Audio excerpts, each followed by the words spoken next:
Good morning. Jerry Brinkman from BereaNation.com. This morning in my devotions I was reading in 1 Samuel chapter 27. I'm going to read just a couple of verses here. It says, "Then David said to himself, 'Now I will perish one day by the hand of Saul. There is nothing better for me than to escape into the land of the Philistines. Saul then will despair of searching for me any more in all the territory of Israel, and I will escape from his hand.'" That's verse 1.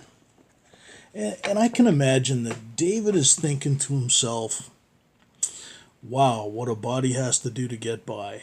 I'm just going to have to leave Israel. I'm going to have to do something that I personally don't want to do, and that's just going to make it better for me.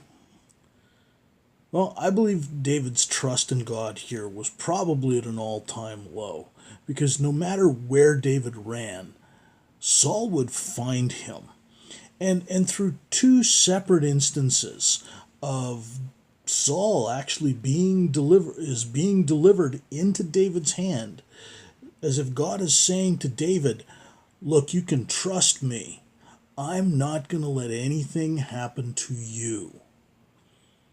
He says, you know what? I'm going to have to flee Israel because the guy just will never stop looking if I stay in Jewish territory. So what's he do? He goes and he runs to the Philistines. And I believe this was probably something David did of himself. Now, it says here, David said to himself. It does not say, God said to David, go and... No, he made a decision, I think. And sometimes those decisions that I make probably lead to my biggest problems. I can make all these plans and, listen to the logic. I want to serve God, so I'll make plans and I'll make goals and I'll pursue those plans and goals and, I want to feel comfortable while I'm doing it, so it's okay, and I need some money here and I need some money there, and, I'll pursue those plans and goals, and that's what David did. And we're going as we read through the chapters, and I didn't get that far today, but as we read through the coming chapters, what we're going to see is that really didn't work out so well for David.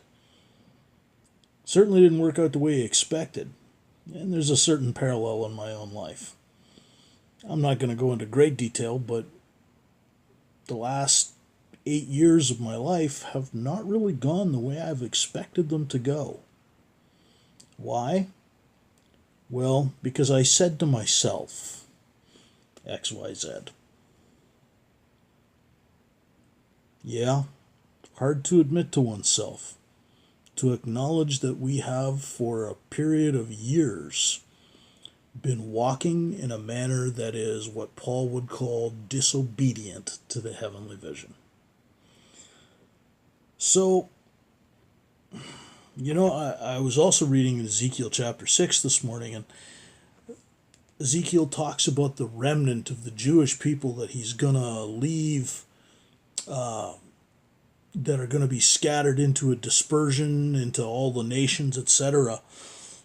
But they're the only ones that are going to survive the destruction of Jerusalem.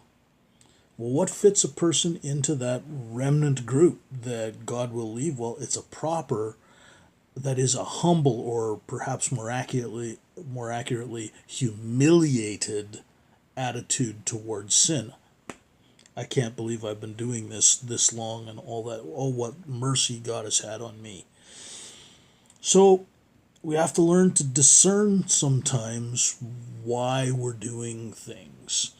And I think probably the easiest question to ask, if you can remember to ask it at the time, is who's really getting the glory? What are you really trying to accomplish here? And sometimes that motive deep down is not the will of God. Only you can answer that question. And you have to do it by studying the scriptures daily to see if these things are so. I'm Jerry. You're on BereanNation.com. Lord bless you.